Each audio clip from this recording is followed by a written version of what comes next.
اسی طرح یہ کچھ مثلاً دعائیں ہیں، جیسے چاند دیکھ کر کیا دعا پڑھنی چاہیے، یہ آپ کو پہلے سے یاد ہونی چاہیے، یا کہاں پر ہے، یا گھر والوں کو یاد کرا دیں، اگر خود یاد ہے تو دوسروں پہ صدقہ کریں. پھر اسی طرح ليلۃ القدر کی دعا جو ہے وہ آپ کو زبانی آنی بھی چاہیے. ایک کام آپ اور کر سکتے ہیں اگر اللہ آپ کو توفیق دے، کہ ایک چارٹ پیپر اگر گھر میں لے کے رکھ لیں اور چھوٹی چھوٹی اسٹرپس کاٹ کے اپنی فریج کے اوپر یا ڈائننگ ہال میں جہاں کہیں زیادہ لوگ جمع ہوتے ہیں، کیونکہ ساری افطاری میں ہی گھر میں عام طور پر لوگ اکٹھے ہوتے ہیں، تو ایسے کسی بھی جگہ پر جہاں آپ دیوار خراب نہ کریں تو وہ کچھ بھی دعا اس طرح کی لکھ کے لگا دیں، تاکہ جب وہ بیٹھیں گھر والے، مثلا افطار کی دعائیں جو ہیں مسنون دعائیں ہیں، ذهب الظمأ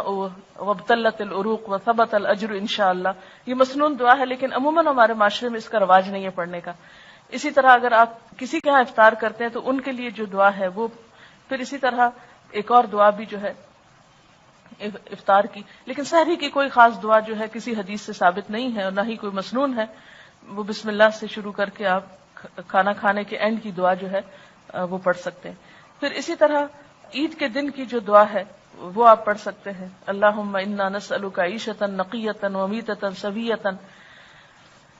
یہ ورقہ ہم انشاءاللہ اویلیبل کر دیں گے، اس میں ہوگی، ہم چاہتے تو تھے اس کو پراپر شیپ دیں، لیکن ابھی اس سال اگر اتنا ہی ہو کہ یہ صرف یاد دہانی کے لیے کاغذ آپ کے لیے اویلیبل ہو تو یہ بھی کافی ہے. اور ان دعاؤں کو صرف یہاں سے دیکھ کے کون کون ورقہ پڑے گا، یہ ورقہ صرف اس لیے کہ آپ اس سے لے کے کسی اور چیز پر کارڈ پہ یا کہیں لکھ کے گھر میں نمایاں جگہ پہ لگا دیں اور دوسروں کو بھی متوجہ کریں، اور دوسروں کے سر پہ سوار ہونے کی ضرورت نہیں اور نہ ان پہ انہیں تاکید بار بار کرنے کی. بات یہ ہے کہ جب آپ خود سنجیدہ ہوں گے، جب آپ خود یکسوئی اور خشوع کے ساتھ دیکھ کے دعا مانگ رہے ہوں گے، پڑھ رہے ہوں گے، تو جو دیکھنے والے ہیں وہ دیکھ کے سبق لیتے ہیں. ایک چیز جو انسانوں کی بہت کمزوری ہے اور وہ ہے نقالی، چاہے اچھی ہو چاہے بری ہو. اور اللہ تعالیٰ نے بیسیکلی اس لیے رکھی کہ انسان کچھ سیکھ سکے. اگر آپ دیکھیں گے تو یہ کمزوری بچوں میں بھی بہت ہوتی ہے.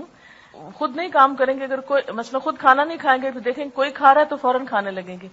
ہر وہ کام کرنے کی کوشش کریں گے جو کوئی دوسرا کر رہا ہو. اسی طرح یہ صرف بچپنا بچوں میں نہیں ہوتا، یہ بچپنا بعض اوقات بڑوں میں بھی بہت ہوتا ہے کہ خود نہیں کچھ کریں گے اور نہ کسی کو کرنے دیں گے، لیکن اگر دیکھیں کہ کوئی کر رہا ہے تو فوراً کاپی کرنے کی کوشش کریں گے. تو کیوں نہیں آپ اس چیز سے فائدہ اٹھاتے اور لوگوں کی اس چیز کو، اس کمزوری کو ایک پازیٹو رخ دیتے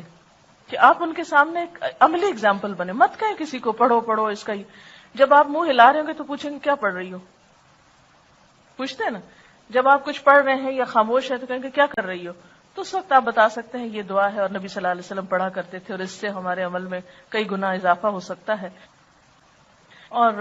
سامنے لگی ہوئی اگر ان کو پڑھنا ہے تو پڑھ لیں گے وہ بھی. جن پہ آپ کا بس چلتا ہو، جو آپ کی زیادہ سنتے ہوں، جن کے ساتھ آپ بات کر کے زیادہ انجوائے کر سکتے ہوں، ان کے ساتھ تو آپ خوب کیجئے، اور جو لوگ نہیں آپ کی سننا چاہتے ان کو مت سنائیے اور صرف اپنا عمل دکھاتے جائیے، انشاءاللہ تعالی وہ بھی کر لیں گے.